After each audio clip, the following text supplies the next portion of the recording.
Shalom shalom bakunzi ba Kenite TV ndonge kuramutsa amahoro y'Imana aho mere hose oni Pastor Cyiza ndizeye ko munyibuka abo tigo turajana umfatiyeho nta kibazo ndabaye ikaze mu kiganiro twise Imana niyo byose Imana ni byose ndizeye ko aho muri nyene mushikara guheza mu buryo budasanzwe kuko dushikara kwashikiriza ijambo ry'Imana kandi ndizeye ko rishikara kububaka amanda basabe turakene intahe zanyu uko muri ko murafashwa mushikare kuvyandika ajya muri commentaire ko muri ko murafashwa cyangwa ari kibazo umva wagize bivanye ibyo tuwaganiriye kugira ngo twese tugende tujana atawe dusize inyuma ariko icyo nizera cyane nuko muri ko murafashwa kandi muzamufashwa mu burere butandukanye Imana ihimbaza cyane uyu munsi ndagarutse ko uyu munsi kugira ngo tuganireho ubushize twari ko tuwaganira ku ijambo ry'Imana message twatangiye ku munsi wa Mungu urangiye ni message ivuga ngo ubwiza bw'Imana ku bantu bayo ariko mwibuke ko twadireje message twise ubwiza bw'Imana ariko twace twongera ko kandi kavuga ngo ubwiza bw'Imana ku bantu bayo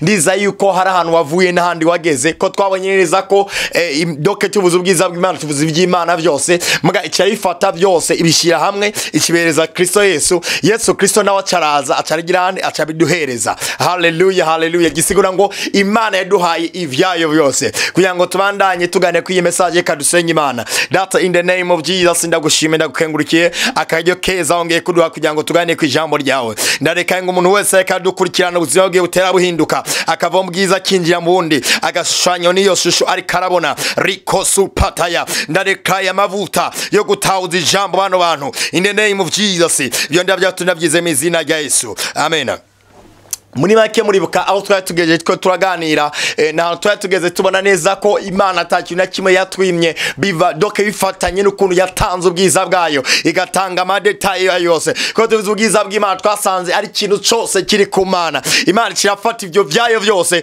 ikibereza Kristo Yesu Kristo Yesu nawe acaraza adusanga mu inosi maze ngo atwaka ububi bwacu bwose hamaduhereza ubwiza bw'Imana noneho gisigura ngo Imana yaduhaye ivyayo byose Imana yatanze ubuzima bwayo rero mu kubandanya in message yanje ndagoma nifashishe akarere k'urukundo Imana yadukunze muri make Imana yadukunze ku buryo atakina kimwe yisigariza ku buryo yirasira ko ivyayo byose bihereje abana bayo muri make Imana ikintu ikeneye cyane ikeneye ko abana bayo basa tubanze dusubira inyuma gato turabe kubera iki Imana yaremye umuntu ni giki cyatuma Imana yaremye umuntu promeme cyambere kwara kugira ngo Imana ironka umuntu bagirane basa ikigira kabiri kwara kugira ngo Imana ironka umuryango muri make minjiro hari ibinyabugingo abaserafi abamarayika ariko muri abo bose nta numwe Imana yavuze ngo twe umuntu ase n'abamarayika yavuze ngo twe umuntu ase natwe gisigura ngo Imana yari iraba ikibona yonyene atawundi muntu basa atawundi baganira ariko Imana cyavuga ngo rero twe umuntu agirene ase natwe manzu banye ngo Imana yakuremye kugira ngo ikuronke ironka umuntu bagirane baganira ironke famille ironke umuntu basa rero nawe menya ngo Imana hari ikintu cyatumye indema kwara kugira ngo se nayo niyo mpamvu ubona ijambo ry'Imana ngo Imana ivuga ngo twe umuntu ase natwe hama ngo agabisi yose agirene ayiganze muri make uko Imana ntijya iganzwa n'igihe na kimwe rero yari kere muntu nawe atigera ganzwa ari kintu na kimwe ariko umuntu aganza niba Imana yavuze ngo tumuntu ase natwe hamagabisi yose agirere ayiganze muri make ugiye kuraba umuvyeyi arirukanga akagerageza kurondera amatungo atandukanye muga ayo matungo arondera ntabwo hanini aba yasize ku mutima ko ari gwiwe iyo uri kurara muvyeyi iyo agiye kurondera muri make ntagenda avuga ngo ngiye kurondera ivyanje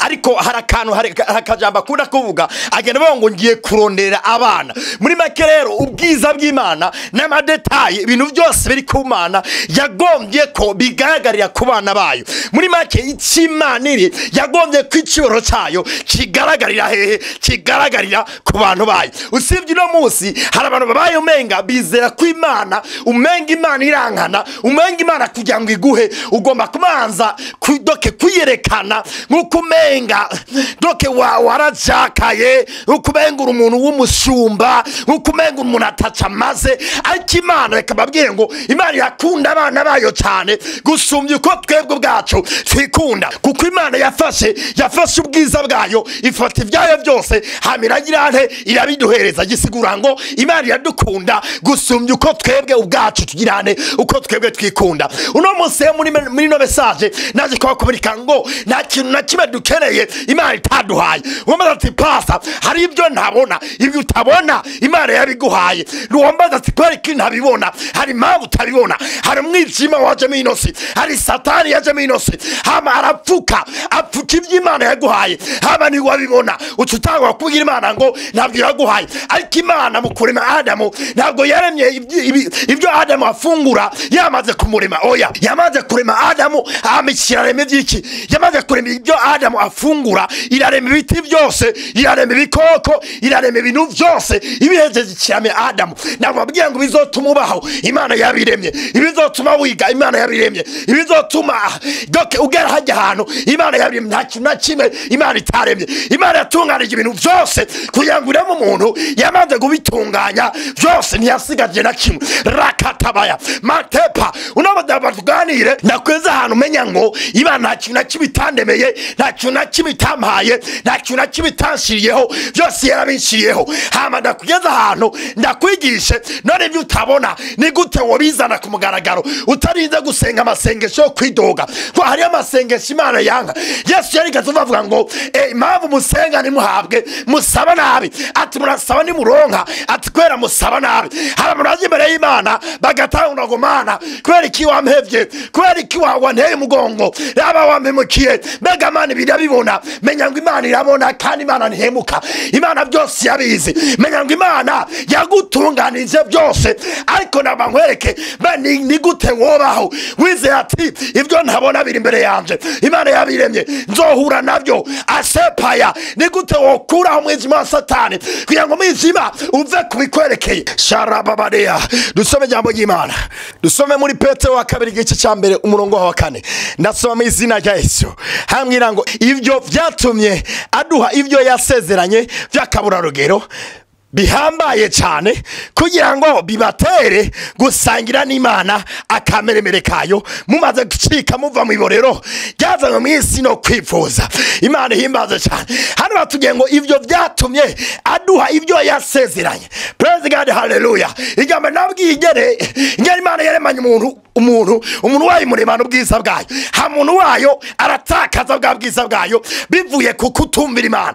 Hamatakaje bwa bwiza bwayo, Imana cyayorganije undi mugambi wo kugira ngo ifate bwa bwiza bwayo ibimusubize. Nkuko Yesu yavuze ngo igisuma ni kizana ikindi, kizana no kwiba no kwica no gutekiza. Ariko avuga ngo jawe naje kugira ngo intama zironke ubuzima kandi ngo ziburonke bugizendega ziburonke busagutse. Gisigura ngo Satani ni suma yaraje aratwiba, hama Yesu nawe araza kugira ngo agirene adusubize ibyo Satani yagize, ibyo Satani yatwiba. Imana yimbaza cyane. Menya neza rero ngo Imana yarungitse Kristo kugira ngo asubize ibyasezeranywe. Muri Marko Imana yavuze ngo doke tuwe umuntu ase natwe acaga bisi yose agirene ayiganze. Yavuze kuganza manze umuntu ahure neza. Imana yaremye umuntu aganzwa n'ibyaha, Imana yaremye umuntu aganzwa n'ingwara, Imana yaremye umuntu aganzwa n'ubukene. Nta muntu doke umuntu Imana yaremye ntiyaremye umuntu aganzwa n'ikintu na kimwe gifatanye n'inose.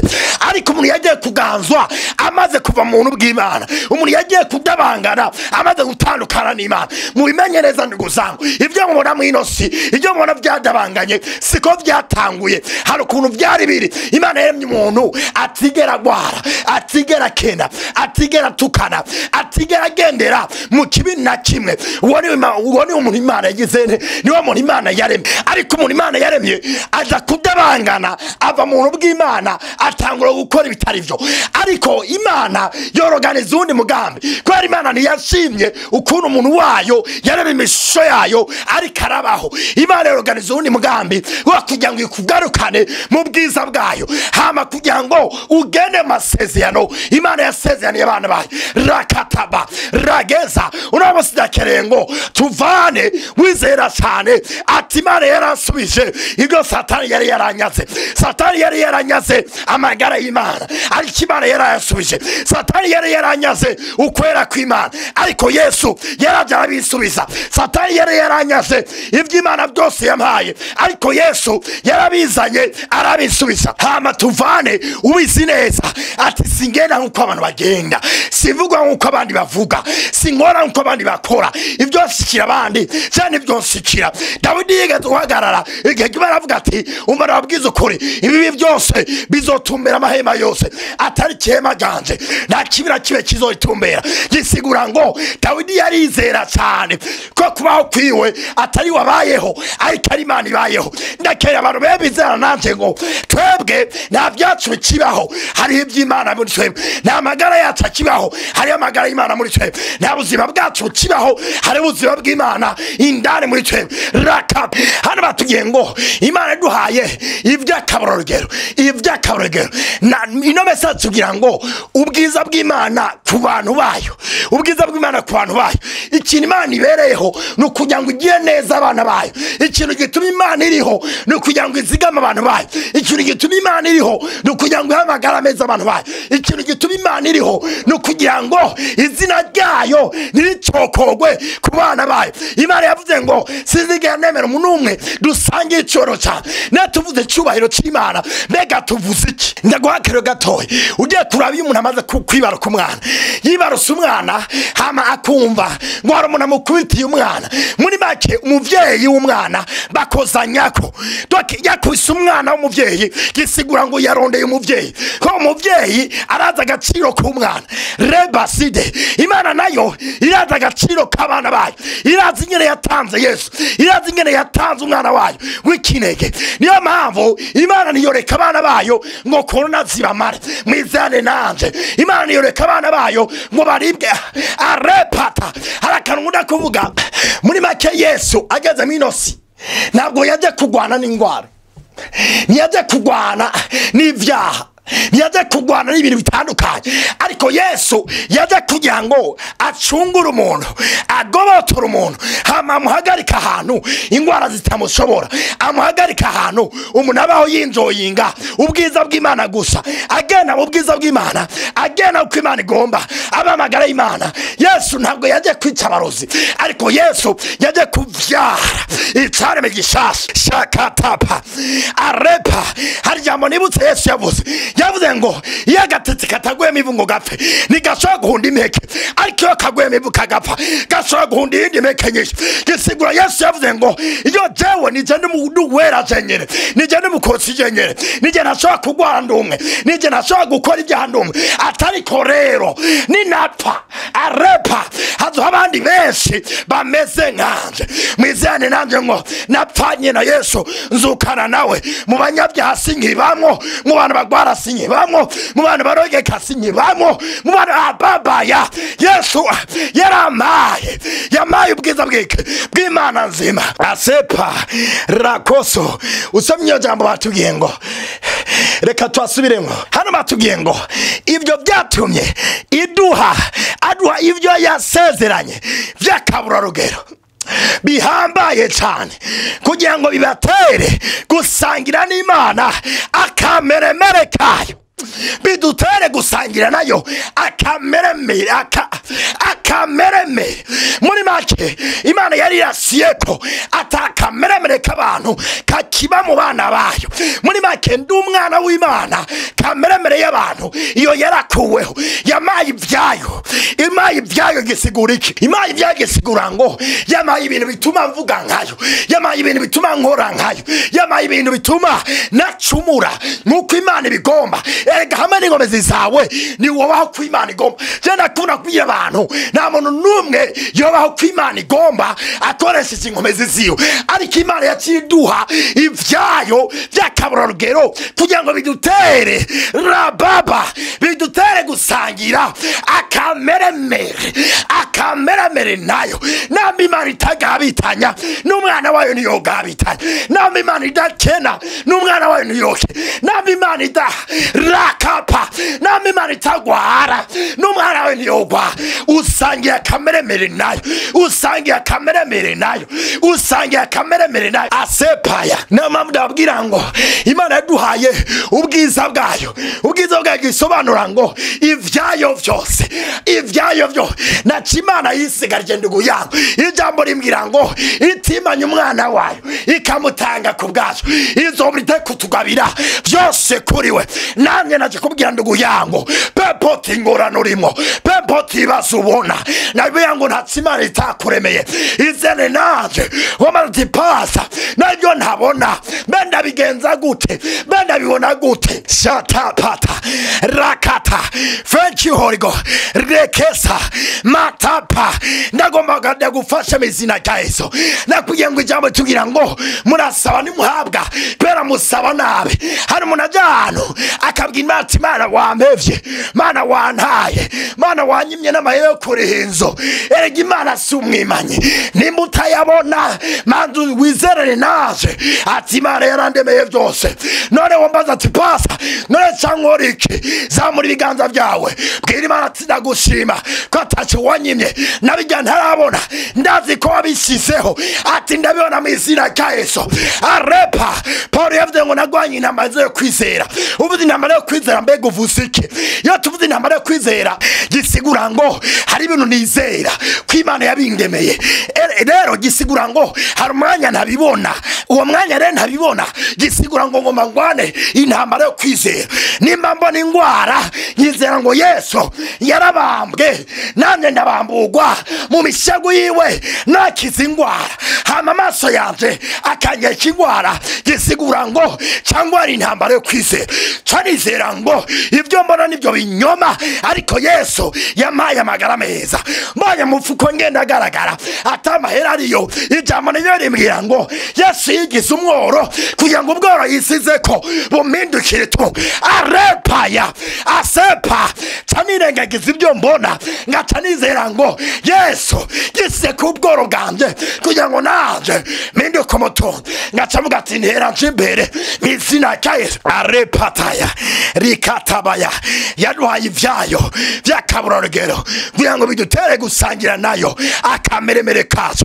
Ndugu yangu abakwihenze ko nibakurindire ukomeze wizera ijambo, hama barabe ingano uva mu bwiza ukinjira mu wundi. Hari ikinyoma Satani akoresha bene data. Ikinyoma akoresha arazi neza ko Imana itatwanga, arazi ko Imana idukunda, arazi ko Imana yaturemeye byose, kandi iby'Imana yaturemeye Satani iyo bitembagaza, Satani iyo bikuraho. Wambaza ati none akora iki? Afata umwijima. Musana bizi ko Satani ari umwijima. Dufate nk'ubu Satani akaraba itunga waremewe akabona imbere yawe ni byinshi cyane. Satani azana umwijima akaripfuka, hama we nturibone, ugacutanga kwidogera Imana ati Imana ntabyo yamaye, Imana yabinyimye. Mugabo imenye neza ati Imana yandemeye byose. Nanje ndasenga nabwira Imana ati ndagushima ko nkunda, ndagushima ko amaye amagara meza, ndagushima ko amaye itunga. Satani anyitambitse, get out in the name of Jesus. Ku Imana yampaye byose. Imana na muvyeyi wanje, ibyo umuvyeyi bigisigura ngo ni iby'umwana. Arepaya umuvyeyi niyo bari umutunzi, hamumana ngo arizo no mukate ukurya. Arepaya Imana niyo se wa byose. Imana cibuse, Imana byose ni vyayo, kandi vyayo ni vy'abana bayo. Izane naje ngo ndafise papa nkunda. Arepaya izane naje ngo ndafise umuvyeyi nyitwararika, ndafise data. Ijambo Imana ngira ngo naho nyoko naso bumubiri boguta ariko Imana nizokota. Naho data na mama bona ariko razogirane ga yemwe azonyitorera. Naho bose boguhinduka hari Imana itazoguhinduka. Iyo Imana yagukunda, iyo Imana warayijakaye ko ariko niyaguheba itanga Yesu. Yesu nawe araza aragucungura. Pempoti basurimo izere ngo hari wankunze. Abeya rabaya bose batagukunda, hari Imana yagukunda, kandi yagukunze urinde, yagukunze ukiri mubi, yaraguhaye ivyayo vy'akaburogero kugira ngo utere gusangira nayo akameremere kayo. Message nimivuga ngo ubwiza bw'Imana ku bantu bayo naci Imana yatwimye, yaduhaye byose, ahubwo tuyishimire ibyo utarabona. Wizeye ngo ndabibona ku Imana ni urukundo, ntacyo yanyimye, yamaye amagara meza. Iyo ngwara nayo wumva irahunga amagara meza y'Imana. bw'Imana mu izina rya Yesu. Arababaria rakatabaya ragosa. Ndasenga cyane kugira ngo ubwiza bw'Imana buhishurwe ku bantu bayo. Ndasenga cyane kugira ngo iby'Imana yabaremeye byose bihishurwe byose. Ndasenga cyane kugira ngo umwijima wa Satani uhunge ubuzima bwanyu. Ndasenga cyane kugira ngo umwijima wa Satani uhunge urudandazo rwanyu. Ndasenga cyane kugira ngo umwijima wa Satani uhunge ingo zanyu. Imana yaremeye ingo nziza bene data. Imana yaremeye business zitera zijya imbere. Muri makenda kubabwire ngo abantu ba mbere bagomba kugaragaza amagara meza n'abana b'Imana ko nibo Yesu yapfiriye. Abantu ba mbere bagomba guhishura ubwiza n'abana b'Imana ko nibo Yesu yabambiwe. Abamwizeye bose yabaye bashobokika abana nibo bizeye izina ryiwe. Uri umwana w'Imana ziba uragaragaza icyo Imana yamaze mu buzima bwawe. In the name of Jesus. Zabona ibiganza byawe gusengere. Data mu izina rya Yesu ndagushima umuntu wese uganira ijambo ryawe. In the name of Jesus. Icyo ubwiza bwawe bumaze ku buzima bwacu ndasenga kugira ngo gihishurwe ku muntu wese ariko arakurikirana iyi TV. Umuntu wese ariko arakira jambo ndasenga kugira ngo icyo ubwiza bwawe bumaze kigaragare kuri we. Icyo Yesu wakoze kigaragare kuri we. Ingwara zihunge, abadayimoni bahunge, ubukene buhunge, ibyayi bahunge babuzima bwawe. Ibyo ndabyatunda byizeye mu izina rya Yesu. Amen. Mwaraheza cyane.